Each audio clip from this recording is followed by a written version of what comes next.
শুক্রবারে যদি একটি সূরা আপনি পড়তে পারেন, আল্লাহর কসম করে বলছি, ভাগ্য খুলে যাবে, কপাল খুলে যাবে, নসিব খুলে যাবে, এত পরিমাণ বরকত আপনার আসবে।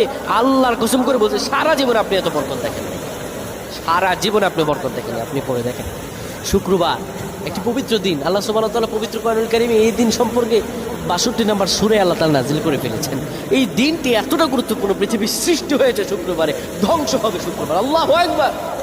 এই শুক্রবারে রাসূলুল্লাহ সাল্লাল্লাহু আলাইহি ওয়াসাল্লাম বলেন, তুমি সূরা কাহাফ পড়ো, সূরা কাহাফ পড়ো। পবিত্র কোরআনুল কারীমে ১৫ নম্বর পারায় এই সূরাটি এসেছে।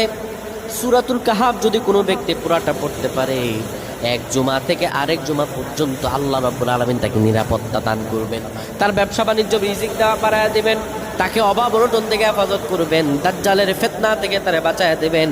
আল্লাহ এত পরিমাণে রিজিক দান করবেন, তারা সারা জীবনে আর এত রিজিক দেখে নাই।